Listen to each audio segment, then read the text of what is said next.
ಏನಾಗಿದೆ ಅಂದ್ರೆ ಇವತ್ತು ಇವ್ರುಗಳೇ ಎಲ್ಲ ಅಂತ ಭಾವಿಸಿದ್ದಾರೆ. ನಾವೆಲ್ಲ ತಗಡುಗಳು, ನಿರ್ಮಾಪಕರು. ನಾವೆಲ್ಲ ನಿರ್ಮಾಪಕರು, ತಗಡುಗಳು. ಆಮೇಲೆ ಮುಖ್ಯವಾಗಿ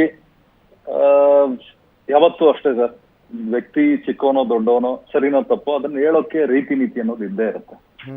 ಇವರು ಅದ್ ಹೆಂಗೆ ತರುಣ್ ಅವರು ಇದಕ್ಕೆ ಈ ಟೈಟ್ಲ್ಗೆ ರಿಲೇಟ್ ಆದ್ರು, ಮಹೇಶ್ ರಿಲೇಟ್ ಆಗಿ ನಿಜ. ಯಾಕಂದ್ರೆ ಮಹೇಶ್ ನಾನು ಅವಾಗ ಏನ್ ಹೇಳಿದ್ದು, ಇಲ್ಲ ಸರ್ ನಂದು ಟೈಟ್ಲು ಇವ್ರ ಯೋಗರಾಜ್ ಭಟ್ರು ಬ್ಯಾನರ್ ಅಡಿಯಲ್ಲಿ ರಿಜಿಸ್ಟರ್ ಮಾಡಿಸಿಟ್ಟಿದೀನಿ, ಸೊ ಹಂಗಾಗಿ ಅನೌನ್ಸ್ ಮಾಡೋಣ ಅಂತ ಅನೌನ್ಸ್ ಮಾಡ್ಬಿಟ್ವಿ. ಮಾಡಾದ್ಮೇಲೆ ನಮಗ್ ಗೊತ್ತಾಗಿದ್ದು ಅಷ್ಟರಲ್ಲಿ ಟೈಟ್ಲು ಮಹೇಶ್ ಹತ್ರ ಇಲ್ಲ, ಅದು ಎಂ ಜೆ ರಾಮಮೂರ್ತಿ ಅವ್ರ ಹತ್ರ ಇದೆ ಅಂತೇಳಿ. ಕೊನೆಗೆ ದರ್ಶನ್ ಅವರೇ ಕೂತು ಅದನ್ನು ನೀವು ಇದನ್ನು ಕೊಡಿ, ಅದನ್ನು ತಗೊಳ್ಳಿ ಅಂತೇಳಿ ಮಾತಾಡಿದ್ರು. ಹೌದು, ಆದರೆ ಈ ಟೈಟ್ಲು ರಿಜಿಸ್ಟರ್ ಆಗಿದ್ದು ಅವತ್ತಿಗೆ ಪ್ರೇಮ್ ಅವ್ರದ್ದು ಕತೆ ಡಿಸ್ಕಷನ್ ಆಗಿತ್ತು, ಒಂದು ರಸ್ಲಿಂಗ್ ಸಬ್ಜೆಕ್ಟ್ ಅಂತೇಳಿ. ಅವ್ರಿಗೆ ಅಂತೇಳಿ ಕಾಟೇರ ನಾವು ಮಾಡಿಟ್ಟಿದ್ದು. ಬಟ್ ಇವತ್ತು ಅಕ್ಕಪಕ್ಕದಲ್ಲಿ ಇವ್ರು ಹೇಳ್ದಂಗೆ ಹೂ ಅಂತ ಇದ್ದಾರೆ. ಬಟ್ ಅದು ಎಷ್ಟರ ಮಟ್ಟಕ್ಕೆ ಸರಿ ಅನ್ನೋದು ನನಗೆ ಗೊತ್ತಿಲ್ಲ. ಯಾಕಂದರೆ ನಿಮಗೆ ಗೊತ್ತಿದೆ, ಅವರೆಲ್ಲ ತುಂಬ ದೊಡ್ಡ ವ್ಯಕ್ತಿಗಳು, ನಾವೆಲ್ಲ ಸಾಮಾನ್ಯ ವ್ಯಕ್ತಿಗಳು. ನಾವು ಅವ್ರ ಸರಿ ಸಮೂಹಕ್ಕೆ ತೂಗಲ್ಲ. ಸೊ ಅವರೆಲ್ಲ ತಗಡು ಅಂದಮೇಲೆ ನಾವು ತಗಡೆಗಳಾಯ್ತಾನೆ, ಅವ್ರು ಹೇಳಿದ್ದೆಲ್ಲ ಆಗ್ತದೆ ಅಂದಮೇಲೆ ನಾನು ತಗಡು ಅಂತ ಅವ್ರು ಹೇಳಿದ್ದಾರೆ, ನಾನು ತಗಡೆ ಏನು ಮಾಡೋಕ್ಕಾಗ್ತದೆ. ಬಟ್ ಇಲ್ಲ ಗೌಡ್ರೆ, ಇದು ಬಹಳಷ್ಟು ದಿನಗಳ ಹಿಂದೆ ಆರಂಭ ಆಗಿರೋದು. ಎಲ್ಲಿಂದ ಆರಂಭ ಆಯಿತು ಅನ್ನೋದು ಕೂಡ ನಿಮ್ಗೆ ಗೊತ್ತಿದೆ. ಈ ಒಂದು ವೈಮನಸ್ಸು ಎಲ್ಲಿಂದ ಆರಂಭ ಆಯಿತು ಅನ್ನೋದು ನಿಮ್ಗೆ ಗೊತ್ತಿದೆ.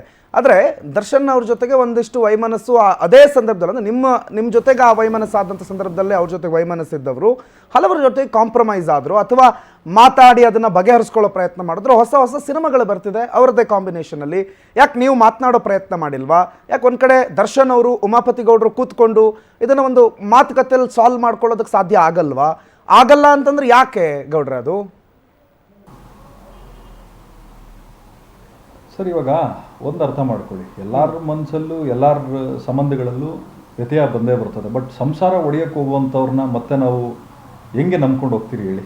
ಯಾಕೆಂದರೆ ನಾನೊಂದು ಹೇಳೋದಿಷ್ಟೇ, ಇವ್ರು ತುಂಬ ದೊಡ್ಡ ವ್ಯಕ್ತಿ, ನಾವೆಲ್ಲ ಸಾಮಾನ್ಯ ವ್ಯಕ್ತಿಗಳು. ನಮ್ಮಂಥ ನಿರ್ಮಾಪಕರು ಎಲ್ಲ ಶ್ರಮಿಸಿದ್ದಾರೆ ಸರ್. ಅವ್ರು ಗೆಲ್ಲುವಲ್ಲಿ ನೀವು ಕಾರಣಕರ್ತರಿದ್ದೀರಿ, ನಮ್ಮಂಥವ್ರು, ನಾನಿಲ್ಲ. ಬಟ್ ನಮ್ಮಂಥ ಹಿರಿಯ ನಿರ್ಮಾಪಕರು ಕಾರಣಕರ್ತರಿದ್ದಾರೆ.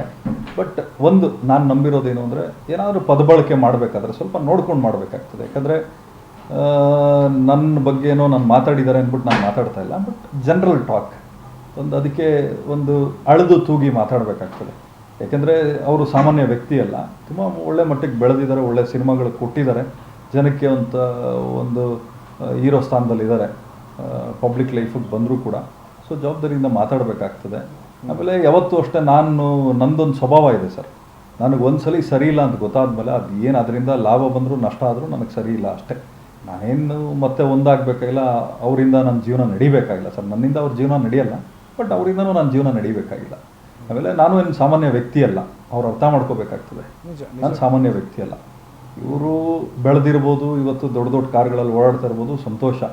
ಬಟ್ ನಾವು ಹುಡ್ತಾನೆ ಎಲ್ಲ ನೋಡ್ಬಿಟ್ಟಿದ್ದೀವಿ ಸರ್. ನಮ್ಮ ಕುಟುಂಬ ಹಿನ್ನೆಲೆ, ನಮ್ಮ ಕುಟುಂಬದ ಹಿನ್ನೆಲೆ. ಸೊ ನಾವು ಹಿಂಗಿದ್ದಿದ್ದು ಹೊರತು ಹಿಂಗೆ ಯಾವತ್ತೂ ಇಲ್ಲ. ಸೊ ಹಂಗಾಗಿ ನಾನು ಯಾವುದೇ ಕಾರಣಕ್ಕೂ ಇಷ್ಟು ದೊಡ್ಡ ವ್ಯಕ್ತಿಗಳಿಗೆ ನಾನು ಎದುರಾಕೊಂಡು ಅಥವಾ ಇಂಥ ದೊಡ್ಡ ವ್ಯಕ್ತಿಗೆ ನಾನು ರಿಯಾಕ್ಷನ್ ಕೊಡುವಂಥ ಪ್ರಮೇಯ ನನಗಿಲ್ಲ. ಎಲ್ಲ ಭಗವಂತ ಉತ್ತರ ಕೊಡ್ತಾನೆ.